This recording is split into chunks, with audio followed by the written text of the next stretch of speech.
Hello friends, চলে যাচ্ছি নতুন একটা ভ্রমণে, কলকাতা রিভার ভ্রমণ, যেটা একদমই নতুন, বেশি দিন চালু হয়নি। তো আজকে এই ব্যাপারে আপনাদের বলবো এবং দেখাবো কিভাবে আমরা গেছি, পৌঁছেছি এবং ওখানকার ভাড়া এবং এরকম কি খরচা হয়।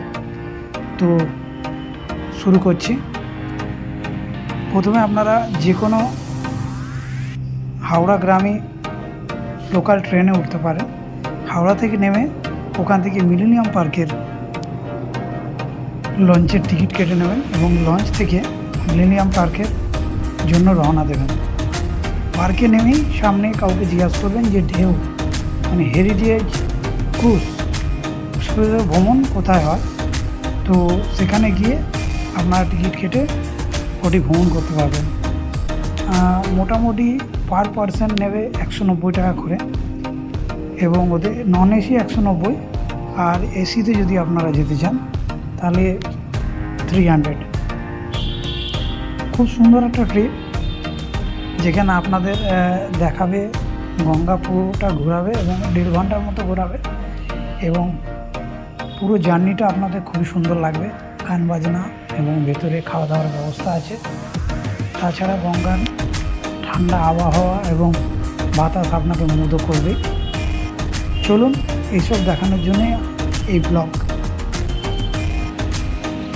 দেখতে থাকুন আমার এই ভিডিওটা ভালো লাগলে শেয়ার এবং আমার চ্যানেলের আরও ভিডিও পেতে চ্যানেলটিকে সাবস্ক্রাইব করবেন। কলকাতা রিভার ভ্রমণ খুব সুন্দর একটি ভ্রমণ।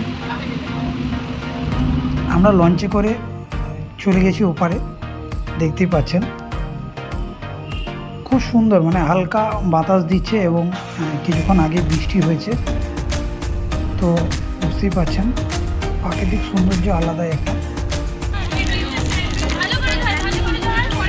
এরপর আপনারা কিছু খাবার কিনে নিতে পারবেন, কারণ লঞ্চের ভেতর বা ক্রুজের ভেতর খাবারের দাম একটু বেশি। আমরা খাবার কিনে নিচ্ছি ভেতরে কিছু খাওয়ার জন্য।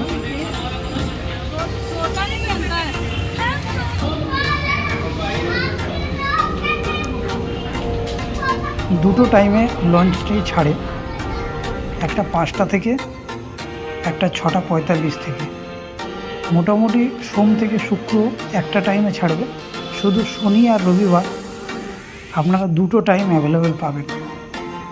আমরা আস্তে আস্তে হেরিটেজ ক্রুজের দিকে এগোচ্ছি। দেখতেই পাচ্ছেন লাইট দিয়ে পুরোটাই সাজানো, খুব সুন্দর একটা মানে পরিবেশ তৈরি করছে।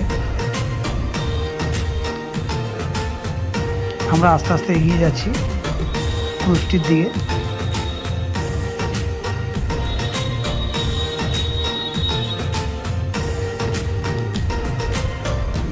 আমরা শনিবার যাওয়াতে একটু ভিড়ের পরিমাণটা প্রচুর বেশি হয়েছিল এবং নতুন চালু হয়েছে, তো তাই ভিড়টা একটু বেশি পরিমাণে হচ্ছে।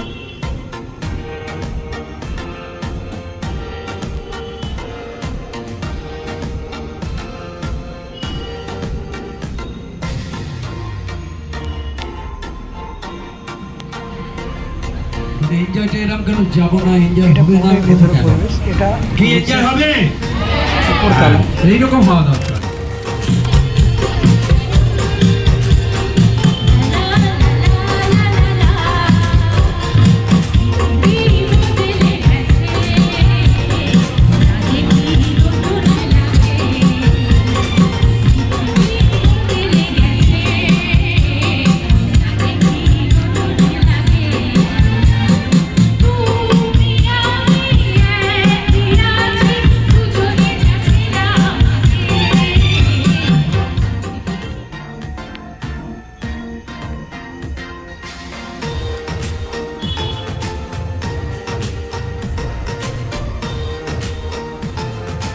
ক্রুজের ভেতর দেখতেই পাচ্ছেন কীরকম পরিবেশ, মানে অনেকে এসেছিলো, কিন্তু খুব ভালো লাগলো আমাদের।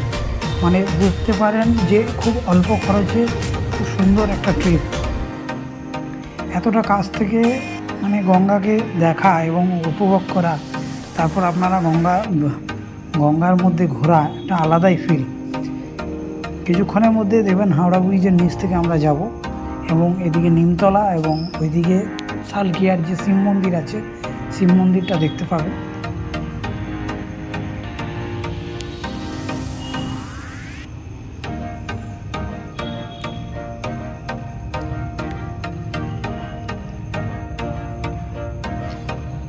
আস্তে আস্তে আমরা হাওড়া ব্রিজের দিকে যাচ্ছি।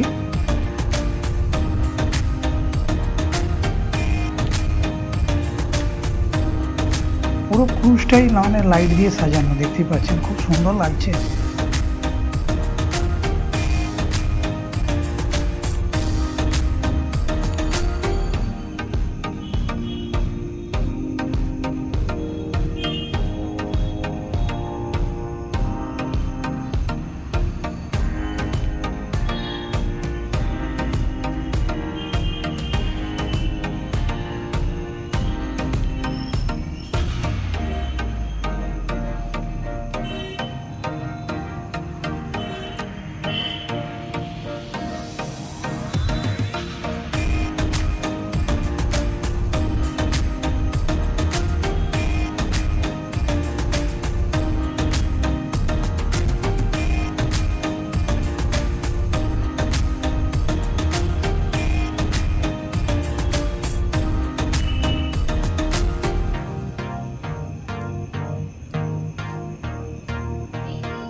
हवाओं में बहेंगे, घटाओं में रहेंगे, तू बरखा मेरी